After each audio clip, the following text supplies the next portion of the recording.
Constable തള്ളിക്കോളൂ. എനിക്ക് comfortable ആയിട്ടുള്ള ആൾക്കാരുടെ അടുത്താണ് ഞാൻ സംസാരിക്കുന്നത്. ഇവിടെ എല്ലാവരും എനിക്ക് ഒരുപോലെ അല്ല. അയ്യേ, ഈ സാമി എന്താ ഇങ്ങനെ മനുഷ്യരെ കാണാത്ത പോലെ? കണ്ടിട്ടില്ല, അതുകൊണ്ട് തന്നെ എന്ന് വെച്ച് ഇവിടെ കൊണ്ടുവന്ന കാണാത്ത ഒന്നും എന്നെ കാണിക്കണ്ട.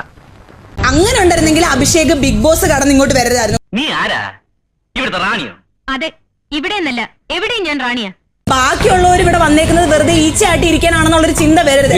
നീ എന്നെ കളിയാക്കുക അല്ല, കാര്യമായിട്ടാക്കിയതാ. അപ്പൊ നീ ഇവിടെ ഭരിക്കാൻ തന്നെ തീരുമാനിച്ചു.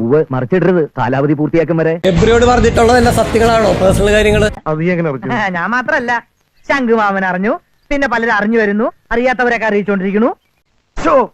ബന്ധങ്ങളില്ലാത്ത കാര്യങ്ങൾ സംസാരിക്കരുത് അഭിഷേക്. മനസ്സില്ല. ശരി, ഞാൻ പറയാനുള്ളത് മര്യാദയ്ക്ക് പറഞ്ഞു.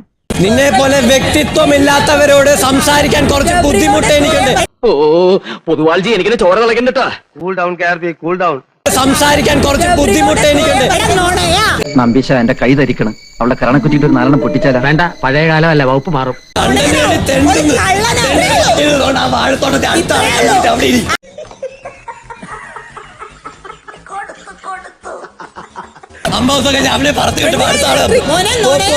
ഒന്നും മിണ്ടാതിരിക്കണ പട്ടികളെ.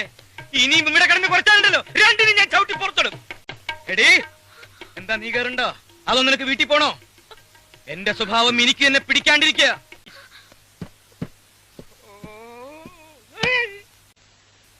എന്റെ ഈശോയെ, നീ ഒരു കുരിശല്ലേ ചുമന്നുള്ളൂ? ഈ വണ്ടി നിറയെ കുരിശുകളാ എനിക്ക് ചുമക്കാൻ. എല്ലാവർക്കും സന്തോഷമായല്ലോ. എനിക്ക് സന്തോഷമായി. എല്ലാവർക്കും പിരിഞ്ഞു പോവാം.